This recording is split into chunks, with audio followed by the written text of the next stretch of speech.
To complex engineering. तो अभी हम लोग बात करने वाले फेस कंट्रोल कन्वर्टर के बारे में।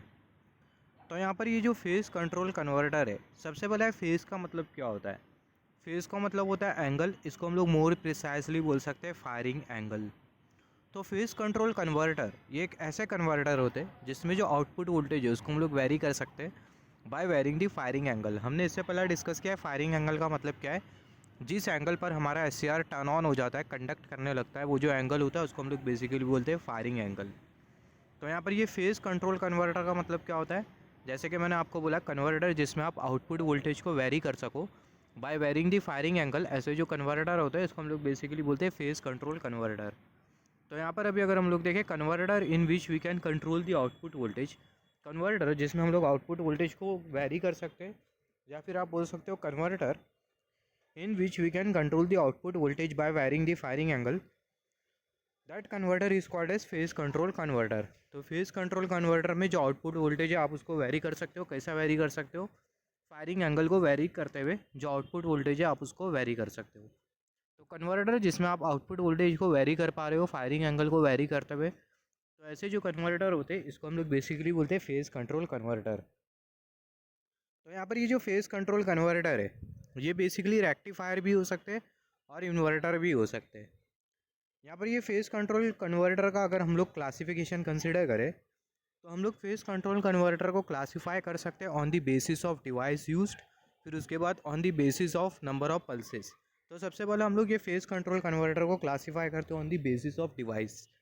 डिवाइस के बेसिस पर ये जो फेस कंट्रोल कन्वर्टर है इसको हम लोग क्लासीफाई करते हैं। तो यहाँ पर अगर फेस कंट्रोल कन्वर्टर में सिर्फ और सिर्फ अगर डायोड लगा है, यहाँ पर अगर हम लोग डिवाइस के बेसिस पर अगर हम लोग क्लासीफाई करें फेस कंट्रोल कन्वर्टर को, तो हमें तीन टाइप के कन्वर्टर मिलते हैं। पहला जो कन्वर्टर होता है वो होता है अनकंट्रोल कन्वर्टर, दूसरा जो कन्वर्टर होता है वो होता है फुली कंट्रोल कन्वर्टर, और तीसरा जो कन्वर्टर होता है वो कौन सा कन्वर्टर होता है, सेमी कंट्रोल कन्वर्टर। तो यहाँ पर ये जो अनकंट्रोल कन्वर्टर है इसमें सिर्फ और सिर्फ हमें क्या मिलता है, डायोड मिलता है।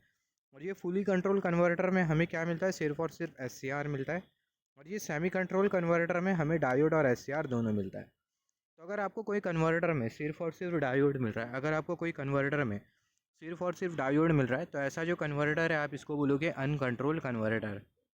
कोई कन्वर्टर में अगर आपको सिर्फ और सिर्फ अगर एस मिल रहा है तो ऐसे केस में जो कन्वर्टर है उसको हम लोग बोल सकते हैं फुली कंट्रोल कन्वर्टर। किसी कन्वर्टर में अगर हमें डायोड और एस दोनों मिल रहे हैं तो ऐसा जो कन्वर्टर होता है इसको हम लोग बेसिकली बोलते हैं सेमी कंट्रोल कन्वर्टर। तो आप देखोगे कि जो सिमेट्रिकल कन्वर्टर होते हैं, सिमेट्रिकल और असिमेट्रिकल कन्वर्टर, ये बेसिकली सेमी कंट्रोल कन्वर्टर होते हैं जिसमें आपको डायोड भी मिलता है और एस भी मिलता है। तो ये सारे कन्वर्टर के बारे में हम लोग डिस्कस करेंगे। तो यहाँ पर अभी अगर हम लोग देखें ये जो फेस कंट्रोल कन्वर्टर होता है इसका एप्लीकेशंस क्या होते हैं, बहुत सारे एप्लीकेशंस होते हैं फेस कंट्रोल कन्वर्टर के। ट्रैक्शन सिस्टम में फेस कंट्रोल कन्वर्टर यूज़ किया जाता है, इलेक्ट्रिक लोकोमोटिव में। पावर ट्रांसमिशन सिस्टम में यूज़ किया जाता है face control converter, HVDC, high voltage DC। यहाँ पर ये HVDC सिस्टम में भी यूज़ किया जाता है converter, face control converter. Speed control में यूज़ किया जाता है फेस कंट्रोल कन्वर्टर। तो यहाँ पर हमने कुछ ही एप्लीकेशन कंसिडर किया है फेस कंट्रोल कन्वर्टर के। ऐसे बहुत सारे एप्लीकेशंस होते हैं फेस कंट्रोल कन्वर्टर के। तो यहाँ पर ये जो फेस कंट्रोल कन्वर्टर है वो रेक्टिफायर भी हो सकता है और इन्वर्टर भी हो सकता है, या फिर आप बोल सकते हो जो फेस कंट्रोल कन्वर्टर है वो रेक्टिफायर के तौर पे भी काम कर सकता है और इन्वर्टर के तौर पे भी काम कर सकता है। आप ऐसा समझो कि जो फेस कंट्रोल कन्वर्टर है वो रेक्टिफायर भी होता है और इन्वर्टर भी होता है। तो यहाँ पर अभी अगर हम लोग देखें, अभी यहाँ पर हमने फेस कंट्रोल कन्वर्टर को क्लासीफाई किया on the basis of device use. Similarly face control converter को क्लासीफाई करते हैं on the basis of number of pulses. तो यहाँ पर अभी अगर हम लोग देखें face control converter based on number of pulses. तो यहाँ पर अगर आप देखो नंबर ऑफ पल्सेस के बेसिस पर अगर आप फेस कंट्रोल कन्वर्टर को क्लासीफाई कर रहे हो तो आपको मिलेगा 1 पल्स कन्वर्टर, फिर आपको मिलेगा 2 पल्स कन्वर्टर, 3 पल्स कन्वर्टर, फिर 6 पल्स कन्वर्टर। तो यहाँ पर अभी आप देखो ये 1 पल्स कन्वर्टर का मतलब क्या होता है, 0 से 2 पाई तक के हमें पता है एक साइकिल होती है। तो अगर आपको एक साइकिल में अगर एक ही पल्स मिल रहा है 0 से 2 पाई के बीच में, अगर आपको सिर्फ और सिर्फ एक ही पल्स मिल रहा है, यहाँ पर आप देख सकते हो यहाँ पर ये कर्सर की टिप ये 0 और यहाँ पर ये पाई और यहाँ पर ये 2 पाई। तो 0 से 2 पाई के बीच में आपको कितना पल्स मिल रहा है, एक ही पल्स मिल रहा है। तो यहाँ पर ये जो कन्वर्टर है आप इसको बेसिकली बोलोगे 1 पल्स कन्वर्टर। तो यहाँ पर आप देखो entire 2 pi has only 1 pulse, ऐसे जो कन्वर्टर होता है इसको हम लोग बेसिकली बोलते हैं वन पल्स कन्वर्टर। उसका एग्जांपल कंसिडर करें, वन पल्स कन्वर्टर का जो एग्जांपल होता है वो होता है single phase half wave rectifier.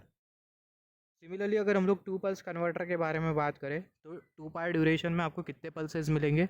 आपको दो पल्सेस मिलेंगे, हैंस आपका जो कन्वर्टर है वो टू पल्स कन्वर्टर है। तो यहाँ पर आप देख सकते हो 0 से 2 पाई के बीच में आपको कितने पल्सेस मिल रही है? दो पल्सेस मिल रही है। इसका मतलब आपका जो कन्वर्टर है वो है टू पल्स कन्वर्टर। सिमिलरली अगर आप एग्जांपल कंसीडर करो टू पल्स कन्वर्टर का तो single face full wave rectifier ये एग्जांपल होता है टू पल्स कन्वर्टर का। सिमिलरली यहाँ पर आप देखो, अगर आपको एक साइकिल में या फिर आप बोल सकते हो 0 से 2 पाई के बीच में अगर आपको 3 पल्स मिल रही है तो यहाँ पर आप देख सकते हो 0 से 2 पाई के बीच में आपको कितनी पल्स मिल रही है? 3 पल्स मिल रही है। तो यहाँ पर ये जो कन्वर्टर है आप इसको बेसिकली बोलोगे 3 पल्स कन्वर्टर। 3 pulse converter. और 3 पल्स कन्वर्टर का आप एग्जांपल अगर कंसिडर करो तो 3 फेस हाफ वेव रेक्टिफायर ये एग्जांपल होता है 3 पल्स कन्वर्टर का। सिमिलरली यहाँ पर आप देखो, यहाँ पर आपको 0 से 2 पाई के बीच में कितने पल्सेस मिल रही है? 6। एक यहाँ पर ये 2, यहाँ पर ये 3, यहाँ पर ये 4, यहाँ पर ये 5 और यहाँ पर ये 6। तो 0 से 2 पाई के बीच में आपको कितने पल्सेस मिल रही है? एक साइकिल में आपको कितने पल्सेस मिल रही है? 6 पल्सेस मिल रही है। इसका मतलब यहाँ पर आपका जो कन्वर्टर है वो कौन सा कन्वर्टर है? 6 पल्स कन्वर्टर है। अगर एग्जाम्पल कंसिडर करें 6 पल्स कन्वर्टर का तो 3 फेस फुल वेव रेक्टिफायर। तो 3 फेस फुल वेव रेक्टिफायर ये एग्जाम्पल होता है किसका? 6 पल्स कन्वर्टर का। सिमिलरली यहाँ पर अभी अगर हम लोग देखें, यहाँ पर डिस्कस कर लेते हैं पल्स नंबर के बारे में। यहाँ पर ये पल्स नंबर का मतलब क्या होता है? यहाँ पर आपको जो पल्स जो मिलेंगी वो आपको इनपुट में मिलेंगी या फिर आउटपुट में मिलेंगी? ऑब्वियसली जो पल्स है आपको आउटपुट में मिलेंगी, तो ये जो पल्स है आप इसको बेसिकली बोल सकते हो आउटपुट पल्स। तो यहाँ पर अगर आप पल्स नंबर के बारे में बात करें तो पल्स नंबर का मतलब ये होता है एसी की एक साइकिल के करस्पॉन्डिंग आपको आउटपुट में कितने पल्सेस मिल रहे हैं उसी को ही बेसिकली आप बोलते हो पल्स नंबर। अगर आपको एसी के एक साइकिल के करस्पॉन्डिंग 0 से 2 पाई के बीच में अगर आपको आउटपुट में अगर दो पल्सेस मिल रहे, इसका मतलब जो पल्स है वो कितना है? वो है 2। तो यहाँ पर आप देखो for one cycle of AC input the number of times output repeating is called as pulse number. AC input के एक साइकिल के करस्पॉन्डिंग जो आउटपुट है वो कितने बार रिपीट हो रहा है, आप ऐसा भी बोल सकते हो एसी इनपुट के, या फिर आप बोल सकते हो इस एसी साइकिल के एक एसी साइकिल के करस्पॉन्डिंग जो आउटपुट है वो कितने बार रिपीट कर रहा है उसको आप बोल सकते हो पल्स नंबर। एक साइकिल मतलब 0 से 2 पाई, ये बेसिकली होता है एक साइकिल। तो एसी इनपुट के एक साइकिल में आउटपुट कितने बार रिपीट कर रहा है उसी को आप बोल सकते हो पल्स नंबर। या फिर आप ऐसा भी बोल सकते हो एसी साइकिल के करस्पॉन्डिंग आपको आउटपुट में कितनी पल्स मिल रही है उसको आप बोलते हो पल्स नंबर। अगर आपको आउटपुट में 2 पल्स मिल रही है तो इसका मतलब जो पल्स नंबर है वो कितना है? वो है 2। यहाँ पर आपको जो पल्स है वो एक साइकिल में कंसिडर करना है, 2 साइकिल में नहीं कंसिडर करना है। 0 से 2 पाई के बीच में आपको आउटपुट पल्स कंसिडर करना है। सिमिलरली यहाँ पर ये जो आउटपुट पल्स का जो आउटपुट टाइम पीरियड होता है वो रेशियो होता है input time period upon number of pulses. यहाँ पर ये जो आउटपुट में आपको जो पल्सेस जो मिलेगी उसका टाइम पीरियड होता है जिसको आप बोल सकते हो आउटपुट टाइम पीरियड। तो जो आउटपुट टाइम पीरियड है वो रेशियो होता है input time period upon number of pulses. Input का टाइम पीरियड कितना है और नंबर ऑफ पल्सेस आपको आउटपुट में कितनी मिल रही है, तो यहाँ पर ये दोनों का जो रेशियो होता है इसी को ही बोला जाता है आउटपुट टाइम पीरियड। सिमिलरली जो आउटपुट फ्रीक्वेंसी होती है वो बराबर में होती है पी टाइम्स इनपुट फ्रीक्वेंसी। तो यहाँ पर आप देख सकते हो output frequency is P times the input frequency. और जो आउटपुट फ्रीक्वेंसी होती है आप उसको रिपल फ्रीक्वेंसी भी बोलते हो। यहाँ पर आप अगर रेक्टिफायर का अगर एग्जाम्पल कंसिडर करो तो रेक्टिफायर के केस में होगा क्या? हमें पता है जो रेक्टिफायर होता है वो एक ऐसा इलेक्ट्रिकल सर्किट होती है जो कि एसी इनपुट को डीसी में कन्वर्ट करने का काम करती है। तो जो रेक्टिफायर है उसके इनपुट पर आप क्या दोगे? कुछ इस तरीके से एसी दोगे। तो जो एसी होगा वो कुछ इस तरीके से आपको डीसी में कन्वर्ट होकर मिलेगा। कुछ इस तरीके से आपको पल्सेस मिलेंगी डीसी आउटपुट में। यहाँ पर आप देखो, यहाँ पर ये जो आपको जो पल्सेस जो मिल रही है, हम लोग जो आइडियल डीसी जो कंसिडर करते हैं वो कुछ इस तरीके से एक स्ट्रेट लाइन होती है। और यहाँ पर ये जो डीसी होती है इसको हम लोग बेसिकली बोलते हैं प्योर डीसी। तो यहाँ पर ये जो डीसी आपको जो दिखाई दे रही है ये बेसिकली फ्लक्चुएटिंग डीसी है। यहाँ पर आप देख सकते हो जो डीसी है वो कुछ इस तरीके से फ्लक्चुएट कर रही है, कर्सर की टिप डीसी कुछ इस तरीके से फ्लक्चुएट कर रही है। तो यहाँ पर ये जो डीसी आपको जो मिल रही है ये फ्लक्चुएटिंग डीसी मिल रही है, आपको प्योर डीसी नहीं मिल रही है। तो यहाँ पर ये जो फ्लक्चुएटिंग जो डीसी या फिर आप बोल सकते हो जो फ्लक्चुएटिंग आउटपुट आपको जो मिल रहा है इसी को ही हम लोग बेसिकली बोलते हैं रिपल। जैसे कि हमने डिस्कस किया जो आउटपुट फ्रीक्वेंसी हो वो है P times input frequency. Output frequency is P times input frequency. और जो आउटपुट फ्रीक्वेंसी होती है उसको हम लोग रिपल फ्रीक्वेंसी के नाम से भी जानते हैं। तो रिपल फ्रीक्वेंसी का मतलब क्या होता है, एसी से आपने डीसी में कन्वर्ट किया तो यहाँ पर ये जो फ्लक्चुएटिंग आउटपुट होता है उसको हम लोग क्या बोलते हैं, रिपल बोलते हैं। Fluctuating output is called as ripple. तो यहाँ पर आप देखो, यहाँ पर ये जो फ्लक्चुएटिंग आउटपुट है इसको हम लोग रिपल बोलते हैं। और ये जो फ्लक्चुएटिंग आउटपुट है, अगर आप कोई डिवाइस को देते हो जो कि डीसी पावर कंज्यूम करता है, तो जो डिवाइस है वो आपका फ्लक्चुएट करेगा। फॉर एग्जांपल एलईडी को आप ये फ्लक्चुएटिंग आउटपुट देते हो, तो जो एलईडी होगी उसकी जो इंटेंसिटी होगी वो low high low high low high होते जाएंगी, राइट। ये आप अगर फ्लक्चुएटिंग आउटपुट अगर डीसी को एक एलईडी को देते हो तो यहाँ पर आपको क्या करना होगा, यहाँ पर ये जो फ्लक्चुएशन है आपको क्या करना होगा, रिड्यूस करना होगा। फ्लक्चुएशन को आप अगर रिड्यूस कर दोगे तो होगा क्या, बहुत बहुत हद तक के आपको ये प्योर डीसी मिलने के चांसेस बढ़ जाते हैं। तो यहाँ पर ये जो फ्लक्चुएशन है इसको रिड्यूस करने के लिए हम लोग क्या करेंगे, जो नंबर ऑफ़ पल्सेस है उसको हम लोग इंक्रीज़ कर देंगे। तो आप ये वाले फिगर में देख सकते हो कि जो नंबर ऑफ़ पल्सेस है उसको हमने इंक्रीज़ कर दिया। मैं फिगर जो कि कर्सर शो कर रहा है, आप ये फिगर अगर केयरफुली नोटिस करो, मैं इसको जूम करता हूँ। ये फिगर आप देखो, इसमें जो नंबर ऑफ़ पल्सेस है वो इंक्रीज़ हो गए, राइट। तो यहाँ पर आपको जो आउटपुट जो मिल रहा है वो डीसी के बहुत क्लोज़ में है, प्योर डीसी के बहुत क्लोज़ में है। तो यहाँ पर आप देखो, जब आप नंबर ऑफ़ पल्सेस को इंक्रीज़ कर दोगे तो जो फ्लक्चुएशन होगा, या फिर बोल सकते जो आउटपुट होगा, या फिर आप बोल सकते जो फ्लक्चुएटिंग आउटपुट में जो रिपल आपको जो मिलेगा, या फिर आप बोल सकते हो जो रिपल आपको जो मिल रहा है आउटपुट में, वो क्या हो जाएगा, वो रिड्यूस हो जाएगा और बहुत हद तक के आपको प्योर डीसी मिलने के चांसेस बढ़ जाएंगे। यहाँ पर अभी अगर हम लोग देखें, यहाँ पर प्रॉब्लम क्या होती है, अगर आप नंबर ऑफ़ पल्सेस को अगर इंक्रीज़ कर देते हो तो जो डिवाइस की जो रिक्वायरमेंट होती है वो ज़्यादा होती है। तो आपको ये बात का ध्यान रखना होगा, if number of pulses increase then the requirement of device will also get increase. तो यहाँ पर जैसे कि हमने डिस्कस किया था, यहाँ पर फेज़ कंट्रोल कन्वर्टर में सबसे पहले हम लोग बात करेंगे, जैसे कि मैंने यहाँ पर आपको बोला था, जो फेज़ कंट्रोल कन्वर्टर है वो रेक्टिफायर भी हो सकता है और इन्वर्टर भी हो सकता है। तो सबसे पहले हम लोग बात करने वाले हैं रेक्टिफायर के बारे में। तो सबसे पहले हम लोग बात करेंगे अनकंट्रोल रेक्टिफायर के बारे में, सिर्फ और सिर्फ जिसमें आपको क्या मिलेगा, डायोड मिलेगा। फिर उसके बाद हम लोग बात करेंगे सेमी कंट्रोल कन्वर्टर के बारे में। फिर उसके बाद हम लोग बात करेंगे फुली कंट्रोल कन्वर्टर के बारे में, राइट। तो हम लोग स्टार्ट करते हैं सबसे पहला अनकंट्रोल कन्वर्टर से। यहाँ पर अनकंट्रोल कन्वर्टर हम लोग स्टार्ट करते हैं। यहाँ पर आप देखो अनकंट्रोल कन्वर्टर, तो यहाँ पर जैसे कि मैंने आपको बोला था, जो कन्वर्टर है वो रेक्टिफायर भी हो सकता है और इन्वर्टर भी हो सकता है। तो यहाँ पर आप देखो, यहाँ पर हम लोग बात कर रहे हैं अनकंट्रोल कन्वर्टर के बारे में, और हम लोग कन्वर्टर को रेक्टिफायर कंसीडर करते हुए चल रहे हैं। मतलब अब हमारा जो कन्वर्टर है वो क्या है, वो है रेक्टिफायर, और जो हमारा जो कन्वर्टर है वो अनकंट्रोल है। तो आपको जो रेक्टिफायर जो मिलेगा वो अनकंट्रोल रेक्टिफायर मिलेगा। अनकंट्रोल रेक्टिफायर मिलेगा मतलब आपको सिर्फ और सिर्फ क्या मिलेंगे, डायोड्स मिलेंगे। तो यहाँ पर अगर हम लोग देखें अनकंट्रोल रेक्टिफायर, तो single phase half wave uncontrol rectifier, उसको हम लोग ऐसा भी बोल सकते हैं, single phase half wave uncontrol converter, right.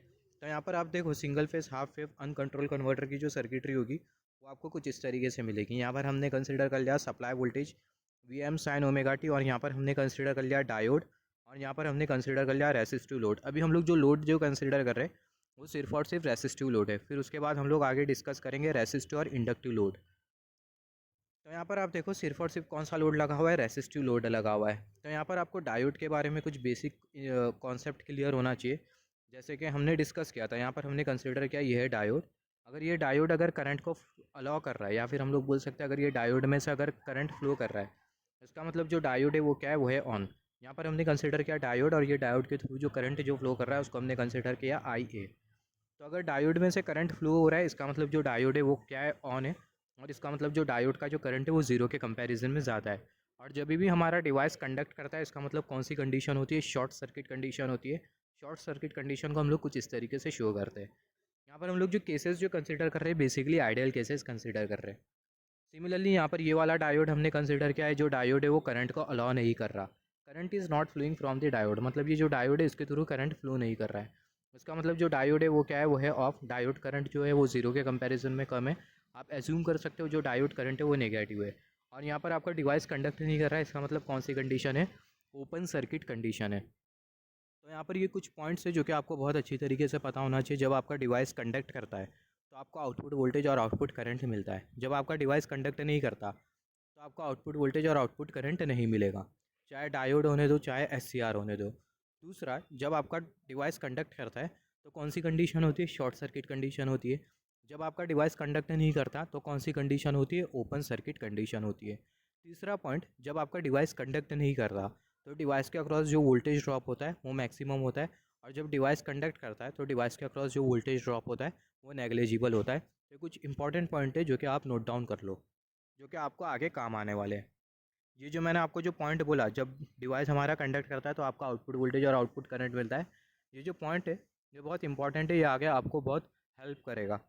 बाकी के जो पॉइंट्स है वो भी आपको हेल्प करेंगे, मगर ये जो मैंने पहला जो पॉइंट बोला ये बहुत ज़्यादा हेल्पफुल होगा आपके लिए, आपके कॉन्सेप्ट को समझने के लिए। तो ये जो तीनों जो पॉइंट आप इसको एक बाजू लिख नोट डाउन कर लो। तो यहाँ पर अभी अगर हम लोग देखें, अभी यहाँ पर हम लोग क्या करेंगे, यहाँ पर ये जो एसी सप्लाई वोल्टेज, ये एसी सप्लाई वोल्टेज की वजह से होगा कि जो रेसिस्टेंस है उसके थ्रू करंट फ्लो होगा। कब करंट फ्लो होगा? जब ये डायोड कंडक्ट करेगा, और ये डायोड अगर कंडक्ट नहीं करे तो जो रेसिस्टेंस है उसके थ्रू करंट नहीं फ्लो होगा। यहाँ पर ये जो कंडीशन है इसको मैंने यहाँ पर फिर से यहाँ पर कुछ इस तरीके से लिखा हूँ। यहाँ पर अगर हम लोग देखें, और हमें पता है एसी साइकिल में क्या होता है, एसी साइकिल में हमें पॉजिटिव हाफ और नेगेटिव हाफ मिलती है। तो जब आपको पॉजिटिव हाफ मिलेगी तो आपका जो डायोड होगा वो कंडक्ट करेगा, और जब नेगेटिव हाफ होगी तो जो डायोड है वो आपका कंडक्ट नहीं करेगा। क्योंकि पॉजिटिव हाफ में आपका जो डायोड होता है फॉरवर्ड बायस में होता है, नेगेटिव हाफ में आपका जो डायोड है रिवर्स बायस में होता है। तो यहाँ पर आप देखो करंट पॉजिटिव है, इसका मतलब पॉजिटिव हाफ साइकिल है। और पॉजिटिव हाफ साइकिल कब से कब तक की मिलेंगी? 0 से पाई के बीच में आपको पॉजिटिव हाफ साइकिल मिलती है। यहाँ पर ये मैंने एसी वोल्टेज कंसिडर किया हूँ। यहाँ पर ये 0 से, यहाँ पर ये 0 से पाई के बीच में आपको पॉजिटिव हाफ साइकिल मिलेंगी। ये बहुत इंपॉर्टेंट है, आप इसको नोट डाउन कर लो। तो यहाँ पर आप देखो, जब करंट पॉजिटिव होता है, जब करंट पॉजिटिव होता है, करंट पॉजिटिव होता है 0 से पाई के बीच में, तो आपका जो डायोड होता है वो ऑन होता है। डायोड का जो करंट होता है 0 के कंपैरिजन में ज़्यादा होता है, मतलब पॉजिटिव होता है। सिमिलरली यहाँ पर आप देखो, जब करंट नेगेटिव होता है, करंट नेगेटिव कब से कब कब तक होगा? पाई से 2 पाई के बीच में। यहाँ पर ये पाई और यहाँ पर ये 2 पाई, पाई से 2 पाई के बीच में आपका जो करंट है वो क्या रहेगा? नेगेटिव रहेगा। बहुत बहुत इंपॉर्टेंट है, नोट डाउन कर लो, आगे के कॉन्सेप्ट समझने के लिए ये चीज़ें आपको बहुत हेल्प करेगी। पाई से 2 पाई के बीच में आपका जो करंट है वो क्या रहेगा? नेगेटिव रहेगा। तो यहाँ पर ये पाई से 2 पाई के बीच में जो करंट है वो नेगेटिव है, तो आपका जो डायोड होगा वो क्या रहेगा? ऑफ रहेगा। डायोड ऑफ है, इसका मतलब डायोड का जो करंट है 0 के कंपैरिजन में कम है, इसका मतलब डायोड का करंट नेगेटिव है। यहाँ पर आप अगर डायोड करंट नहीं भी कंसिडर करो तो भी चल जाएगा, मगर आपको ये सब कंडीशंस पता होना चाहिए। करंट पॉजिटिव होता है 0 से पाई के बीच में, डायोड ऑन होता है। करंट नेगेटिव होता है पाई से 2 पाई के बीच में, और जो डायोड होता है वो ऑफ होता है। डायोड ऑन है इसका मतलब short circuit condition, diode off है इसका मतलब ओपन सर्किट कंडीशन। और जैसे कि मैंने आपको बोला, when diode is on we will get the output voltage and output current. जब आपका डिवाइस ऑन होता है, जब आपका डिवाइस कंडक्ट कर रहा होता है, तो ऑब्वियसली आपका डिवाइस ऑन होता है, तभी आपको क्या मिलता है? आउटपुट वोल्टेज और आउटपुट करंट मिलता है। तो यहाँ पर अभी अगर हम लोग देखें, अभी ये जो सर्किट है इसकी हम लोग वर्किंग प्रिंसिपल समझते, किस तरीके से सर्किट काम करेंगे, आपका अनकंट्रोल रेक्टिफायर किस तरीके से काम करेगा विद ओनली रेसिस्टिव लोड। तो यहाँ पर हमने कंसिडर कर लिया एसी वोल्टेज, यहाँ पर ये पॉजिटिव हाफ और यहाँ पर ये नेगेटिव हाफ। तो यहाँ पर ये पॉजिटिव हाफ में क्या होगा? पॉजिटिव हाफ में आपका जो डायोड है वो कंडक्ट करने का काम करेगा।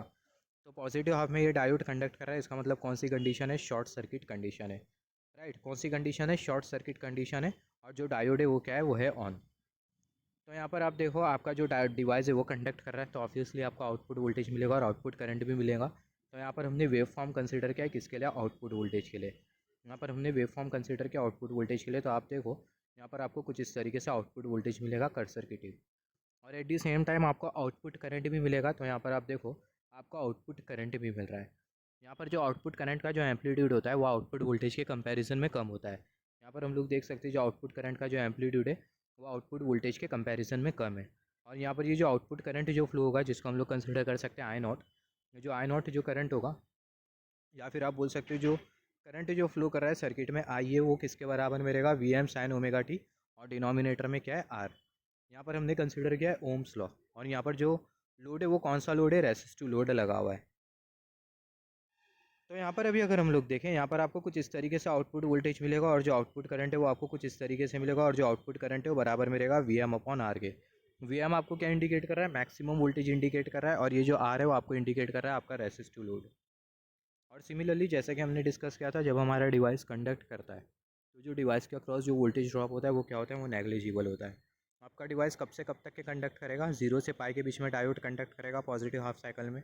राइट, यहाँ पर जैसे कि हमने डिस्कस किया था करंट पॉजिटिव होता है, 0 से पाई के बीच में डायोड ऑन होता है। तो आपका जो डायोड है वो 0 से पाई के बीच में कंडक्ट करेगा। तो 0 से पाई के बीच में जो डायोड के अक्रॉस जो वोल्टेज ड्रॉप होगा वो क्या होगा? वो नेग्लिजिबल होगा। यहाँ पर हम लोग देख सकते हैं डायोड के अक्रॉस जो वोल्टेज ड्रॉप है वो क्या है? वो है नेग्लिजिबल। सिमिलरली यहाँ पर अभी अगर हम लोग देखें, नेगेटिव हाफ साइकिल में जो डायोड है वो कंडक्ट नहीं करेगा। नेगेटिव हाफ साइकिल में आपका डायोड कंडक्ट नहीं कर रहा है, इसका मतलब जो आउटपुट वोल्टेज है वो क्या होगा? वो ज़ीरो होगा। तो यहाँ पर अभी अगर हम लोग देखें जो आउटपुट वोल्टेज है वो है ज़ीरो, और एट दी सेम टाइम जो आउटपुट करंट है वो भी क्या है, वो है ज़ीरो। और यहाँ पर आप देखो, जैसे कि मैंने आपको बोला, जब आपका डिवाइस कंडक्ट नहीं करता तो जो डिवाइस के अक्रॉस जो वोल्टेज ड्रॉप होता है वो क्या रहता है, जो वोल्टेज ड्रॉप होता है वो मैक्सिमम रहता है। वोल्टेज ड्रॉप क्यों मैक्सिमम रहता है, क्योंकि आप देखो आपका जो डायोड है वो कंडक्ट नहीं कर रहा है नेगेटिव हाफ साइकिल में। इसका मतलब कौन सी कंडीशन है, open circuit condition. Open circuit condition में आपको वोल्टेज मिलता है या फिर करंट मिलता है। जो वोल्टेज होता है अपनी मैक्सिमम वैल्यू तक होता है, और जो करंट होता है वो ज़ीरो होता है। तो यहाँ पर आप देखो जो वोल्टेज आपको जो मिलेगा वो आपको कुछ इस तरीके से मिलेगा। डायोड के अक्रॉस जो वोल्टेज आपको जो मिलेगा जब डायोड ऑफ स्टेट में होगा तो आपको कुछ इस तरीके से मिलेगा। आप इसको बोल सकते हो रिवर्स वोल्टेज ड्रॉप। और यहाँ पर ये जो रिवर्स वोल्टेज ड्रॉप है उसको हमने कंसिडर कर लिया -Vm। सिमिलरली यहाँ पर अभी अगर हम लोग देखें जो साइकिल होगी वो रिपीट होते जाएंगी। अगेन पॉजिटिव हाफ साइकिल आएगा। पॉजिटिव हाफ साइकिल में आपका जो डायोड होगा वो क्या करेगा, कंडक्ट करेगा। डायोड कंडक्ट करेगा तो जो आउटपुट वोल्टेज है वो आपको कुछ इस तरीके से मिलेगा। एट दी सेम टाइम आपको आउटपुट करंट भी मिलेगा। एट दी सेम टाइम आपको आउटपुट करंट भी मिलेगा, यहाँ पर आप देख सकते हो। मगर जो आउटपुट करंट है उसका जो एम्पलीट्यूड होगा वो आउटपुट वोल्टेज के कंपैरिजन में कम होगा। और एट दी सेम टाइम जो डायोड के अक्रॉस जो वोल्टेज ड्रॉप होगा वो नेग्लिजिबल होगा, क्योंकि जो डायोड है वो कंडक्ट कर रहा है। शॉर्ट सर्किट कंडीशन है, शॉर्ट सर्किट कंडीशन में जो वोल्टेज ड्रॉप होता है, जो वोल्टेज होता है वो ज़ीरो होता है, और जो करंट होता है वो मैक्सिमम तक के आपको मिलता है। यहाँ पर सिमिलरली आप देखो नेगेटिव हाफ साइकिल हमने कंसिडर किया। यहाँ पर ये जो वोल्टेज ड्रॉप जीरो होता है ये आइडियल केस है, इसके बारे में हमने डिस्कस किया था। यहाँ पर हमने नेगेटिव हाफ साइकिल कंसिडर किया। नेगेटिव हाफ साइकिल में अगेन होगा कि आपका जो डायोड है वो रिवर्स बायस में आएगा, डायोड कंडक्ट नहीं करेगा तो आउटपुट वोल्टेज भी ज़ीरो और आउटपुट करंट भी ज़ीरो, और डिवाइस आपका कंडक्ट नहीं कर रहा तो उसके अक्रॉस जो वोल्टेज ड्रॉप होगा उसको हमने यहाँ पर शो कर दिया -Vm। तो यहाँ पर कुछ इस तरीके से आपको वेवफॉर्म मिलेगी for this uncontrolled rectifier with only resistive load. यहाँ पर आप देखो, यहाँ पर आपको क्या क्या नोट डाउन करना है, ये कुछ पॉइंट्स है जो कि आप नोट डाउन कर लो। For R load when diode is on, diode on कब से कब तक करेगा, 0 से पाई के बीच में, तो जो कंडीशन होगी वो शॉर्ट सर्किट कंडीशन रहेगी। और जब डायोड ऑफ रहेगा, डायोड ऑफ कब से कब तक के, नेगेटिव हाफ साइकिल में। नेगेटिव हाफ साइकिल का एग्जिस्टेंस का ड्यूरेशन पाई से 2 पाई के बीच में, तो जो डायोड है वो पाई से 2 पाई के बीच में ऑफ रहेगा। तो यहाँ पर अभी अगर हम लोग देखें जो डायोड है वो ऑफ रहेगा पाई से 2 पाई के बीच में, तो कौन सी कंडीशन होगी, ओपन सर्किट कंडीशन होगी। फिर उसके बाद आप यहाँ पर देखो जो आउटपुट वोल्टेज का वेवफॉर्म और जो आउटपुट करंट का जो वेवफॉर्म आपको जो दिखाई दे रहा है, दोनों जो वेवफॉर्म है वो आइडेंटिकल है, मगर डिफरेंस इसमें एम्पलीट्यूड में डिफरेंस है। करंट का जो एम्पलीट्यूड है वो कम है, वोल्टेज का जो एम्पलीट्यूड है वो ज़्यादा है। तो यहाँ पर आप देखो waveform of output voltage and current will remain same with different amplitude. जो वेवफॉर्म है आउटपुट वोल्टेज और आउटपुट करंट का वो सेम होगा अलग अलग एम्पलीट्यूड के साथ। सिमिलरली यहाँ पर अभी हम लोग डिस्कस कर लेते हैं कंडक्शन एंगल के बारे में और एक्सटिंक्शन एंगल के बारे में, बहुत बहुत इंपॉर्टेंट है। तो एक्सटिंक्शन एंगल वो एंगल होता है, सबसे पहला जो एक्सटिंक्शन एंगल होता है आप उसको शो करते हो बीटा से, और जो फायरिंग एंगल होता है उसको आप शो करते हो अल्फ़ा से। आपको पता है फायरिंग एंगल का मतलब क्या है। एक्सटिंक्शन एंगल पर क्या होता है, आपका जो आउटपुट करंट है वो हो जाता है ज़ीरो। तो जो आउटपुट करंट जिस भी एंगल पर ज़ीरो हो, तो जो एंगल होता है उसको आप बेसिकली बोलोगे एक्सटिंक्शन एंगल। तो यहाँ पर आप देखो ये आउटपुट करंट आई नॉट, ये जो आउटपुट करंट है वो ये पर्टिकुलर पॉइंट पर क्या हो जा रहा है, ज़ीरो हो जा रहा है। तो जो पर्टिकुलर जो पॉइंट है इसको आप बोलोगे एक्सटिंक्शन एंगल, जिसको हमने शो किया बीटा से। तो in case of resistive load, यहाँ पर ये जो एक्सटिंक्शन एंगल होता है बीटा, वो किसके बराबर में होता है, वो अल्फ़ा के बराबर में होता है, राइट। क्योंकि यहाँ पर जो करंट है वो ज़ीरो हो रहा है, और करंट कहाँ पर ज़ीरो हो रहा है, पाई पर ज़ीरो हो रहा है। तो जो एक्सटिंक्शन एंगल जो बीटा होता है वो बराबर में होता है पाई के, in case of uncontrolled rectifier single phase uncontrolled rectifier with resistive load. तो यहाँ पर आप देखो एक्सटिंक्शन एंगल का मतलब क्या, angle at which I naught current become zero, that angle is called as extinction angle. और आर लोड के केस में जो एक्सटिंक्शन एंगल होता है वो किसके बराबर में होता है, पाई के बराबर में होता है। सिमिलरली डिस्कस कर लेते हैं कंडक्शन एंगल के बारे में। कंडक्शन एंगल का मतलब क्या होता है, angle in which diode conducts in one cycle is called as conduction angle. जिस एंगल में आपका डायोड कंडक्ट करता है, वो जो एंगल होता है, जिस एंगल के बीच आपका डायोड कंडक्ट करता है, वो जो एंगल होता है उसको बेसिकली आप बोलोगे कंडक्शन एंगल। आपका डायोड कहाँ से कहाँ तक के कंडक्ट कर रहा है, आपका जो डायोड है वो ये 0 से पाई तक के कंडक्ट कर रहा है। 0 से पाई के बीच में आपका जो डायोड है वो कंडक्ट कर रहा है। तो जो कंडक्शन एंगल होगा वो आपको कहाँ से कहाँ तक मिलेगा, 0 से पाई के बीच में मिलेगा। तो यहाँ पर आप देखो 0 से पाई के बीच में आपको क्या मिल जाएगा, कंडक्शन एंगल मिल जाएगा। सिमिलरली डिस्कस कर लेते हैं पीक इन्वर्स वोल्टेज के बारे में। तो जो पीक इन्वर्स वोल्टेज होता है उसको हम लोग शो करते हैं PIV से। और जो पीक इन्वर्स वोल्टेज होता है वो ये रिवर्स वोल्टेज की मैक्सिमम वैल्यू होती है। तो यहाँ पर आप देखो, यहाँ पर ये VM पीक इन्वर्स वोल्टेज नाम से पता चल रहा है, पीक वोल्टेज होगा और वो इन्वर्स होगा। तो यहाँ पर आप देख सकते हो ये इन्वर्स वोल्टेज आपको मिला और इसकी पीक वैल्यू जो कि है VM। तो ये सिंपली आपको कंसिडर करना है पीक इन्वर्स वोल्टेज जो कि होता है VM। और यहाँ पर ये जो नेगेटिव साइन आपको जो दिखाई दे रही है वो आपको कंसिडर नहीं करना है। तो जो पीक इन्वर्स वोल्टेज आपको जो मिला वो आपको क्या मिलेगा, VM मिलेगा। सिमिलरली यहाँ पर आप देखो, हमने जैसे कि डिस्कस किया, जो पीक इन्वर्स वोल्टेज हमें जो मिला वो हमें क्या मिला, हमें मिला VM। सिमिलरली बात कर लेते हैं एवरेज आउटपुट वोल्टेज के बारे में। तो जो एवरेज आउटपुट वोल्टेज होता है वो क्या होता है, सबसे पहले आप देखो जो टाइम पीरियड आपने जो कंसीडर किया, एक टाइम पीरियड कंसीडर किया। एक टाइम पीरियड कहाँ से कहाँ तक के होता है, एक टाइम पीरियड 0 से 2 पाई के बीच में होता है, और जो कंडक्शन है वो 0 से पाई के बीच में हो रहा है। जैसे कि हमने थोड़े टाइम पहले यहाँ पर डिस्कस किया था, जो कंडक्शन है वो 0 से पाई के बीच में हो रहा है। तो ये दोनों पॉइंट को आप नोट डाउन करना, जो कंडक्शन है 0 से पाई के बीच में, वो क्या होगी, वो आपकी लिमिट होने वाली है। तो यहाँ पर आप देखो जो टाइम पीरियड है वेव फॉर्म का वो क्या है, वो है 2 पाई, और 0 से पाई के बीच में जो 0 से पाई के बीच में जो डायोड है वो कंडक्ट कर रहा है। तो जो एवरेज आउटपुट वोल्टेज आपको जो मिलेगा वो आपको मिलेगा 1/2 पाई इंटीग्रल लोअर लिमिट है 0, अपर लिमिट पाई। यहाँ पर ये 0 से पाई कंडक्शन एंगल है, और यहाँ पर ये VM साइन ओमेगा टी, और ये अल्फ़ा ओमेगा टी। यहाँ पर ये जो VM है इसको इंटीग्रल के बाहर ले लेंगे तो हमें मिलेगा VM/2 sine alpha omega T को आप, ये जो टर्म है sign omega T alpha omega T, जब आप इसको इंटीग्रेट कर दोगे तो आपको क्या मिल जाएगा, minus cos omega T, lower limit 0 और अपर लिमिट पाई। जब आप इसको फर्दर इवेलुएट करोगे तो आपको क्या मिलेगा, 2VM/2 पाई, 2 कैंसिल हो जाएगा, आपको मिल जाएगा VM/पाई। तो एवरेज आउटपुट वोल्टेज आपको जो मिला वो आपको क्या मिला, VM/पाई। तो ये आप बुक में नोट डाउन कर लो, बहुत बार क्वेश्चन यहाँ से आते हैं। जो एवरेज आउटपुट वोल्टेज होता है in case of single phase uncontrolled rectifier with resistive load, वो कितना होता है, वो होता है VM/पाई। सिमिलरली यहाँ पर हम लोग डिस्कस कर लेते हैं RMS आउटपुट वोल्टेज के बारे में। तो जो RMS आउटपुट वोल्टेज आपको जो मिलेगा वो आपको मिलेगा VM/2। कैसा मिलेगा उसको मैंने यहाँ पर लिखा हूँ। सिमिलरली फॉर्म फैक्टर के बारे में बात कर लेते हैं। जो फॉर्म फैक्टर होता है वो रेशियो होता है आउटपुट वोल्टेज की RMS वैल्यू और आउटपुट वोल्टेज की एवरेज वैल्यू का। तो जो फॉर्म फैक्टर है वो रेशियो है आउटपुट वोल्टेज की RMS वैल्यू और आउटपुट वोल्टेज की एवरेज वैल्यू है। तो जो आउटपुट वोल्टेज है उसकी जो RMS वैल्यू है वो है VM/2, जिसको हमने यहाँ पर कंसिडर किया। आउटपुट वोल्टेज की जो एवरेज वैल्यू है वो क्या है, वो है VM/पाई। आउटपुट वोल्टेज की जो एवरेज वैल्यू है वो है VM/पाई, जिसको हमने यहाँ पर कंसिडर किया। होगा क्या, VM कैंसिल हो जाएगा, यहाँ से आपको जो VM जो दिखाई दे रहा है ये वाला VM और ये वाला VM कैंसिल हो जाएगा। तो जो फॉर्म फैक्टर आपको जो मिला वो आपको कितना मिला, पाई/2। ये भी बहुत इंपॉर्टेंट है, नोट डाउन कर लो। सिमिलरली जो वोल्टेज रिपल फैक्टर होता है वो होता है अंडर रूट फॉर्म फैक्टर का स्क्वायर -1। तो जो फॉर्म फैक्टर है वो है पाई/2। पाई/2 का स्क्वायर आप कंसिडर करो तो आपको मिल जाएगा पाई/4 स्क्वायर -1। इसको कैलकुलेट करोगे आपको मिल जाएगा 1.211। तो आपको क्वेश्चन किस तरीके से पूछा जाएगा, single phase uncontrolled rectifier with resistive load, उसमें एवरेज आउटपुट वोल्टेज कितना होता है, आपको 4 ऑप्शन दिया होगा तो आपको पुट करना होगा VM/2। सिमिलरली आपको पूछ लिया जा सकता है RMS आउटपुट वोल्टेज कितना होगा, तो आपको पुट करना होगा ये VM/2। सिमिलरली आपको पूछ लिया जाएगा फॉर्म फैक्टर कितना होगा, तो आपको पुट करना होगा पाई/2। वोल्टेज रिपल फैक्टर पूछ लिया जाए तो आपको पुट करना होगा 1.211। सिमिलरली डिस्कस कर लेते हैं रेक्टिफिकेशन एफिशिएंसी के बारे में। तो ये रेक्टिफिकेशन एफिशिएंसी का मतलब क्या होता है, जो रेक्टिफिकेशन एफिशिएंसी होती है वो रेशियो होती है किसका, DC पावर का और AC पावर का। DC पावर और AC पावर दोनों का जो रेशियो होता है उसको हम लोग बोलते हैं रेक्टिफिकेशन एफिशिएंसी। आप ऐसा भी बोल सकते हो, जो आउटपुट वोल्टेज और जो आउटपुट करंट की जो एवरेज वैल्यू है, और आउटपुट वोल्टेज और आउटपुट करंट की जो RMS वैल्यू है, दोनों का आप रेशियो कंसिडर कर लो तो आपको क्या मिल जाएगा, आपको मिल जाएंगी रेक्टिफिकेशन एफिशिएंसी। तो रेक्टिफिकेशन एफिशिएंसी आपको जो मिलेंगी single phase uncontrolled rectifier with only R load, rectification efficiency आपको मिलेंगी 0.4052। सिमिलरली यहाँ से डिस्कस कर लेते हैं ट्रांसफॉर्मर यूटिलाइजेशन फैक्टर के बारे में। तो जो ट्रांसफॉर्मर यूटिलाइजेशन फैक्टर है आप उसको फार्मूले के हेल्प से समझ सकते हो। तो जो ट्रांसफॉर्मर यूटिलाइजेशन फैक्टर होता है वो रेशियो होता है आउटपुट वोल्टेज और आउटपुट करंट की एवरेज वैल्यू और सप्लाई वोल्टेज और सप्लाई करंट की RMS वैल्यू, दोनों का रेशियो कंसिडर कर लो तो आपको क्या मिल जाएगा, ट्रांसफॉर्मर यूटिलाइजेशन फैक्टर। तो मैंने यहाँ पर लिखा हूँ ट्रांसफॉर्मर यूटिलाइजेशन फैक्टर का मतलब क्या होता है, transformer utilization factor is the ratio of average value of output voltage and current to the RMS value of supply voltage and current.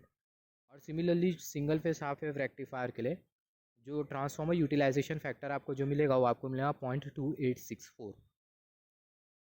और सिमिलरली जो पावर फैक्टर होता है single phase half wave rectifier with resistive load, वो कितना होता है, वो होता है 0.707। Power factor of single phase half wave rectifier with resistive load is 0.707 lagging.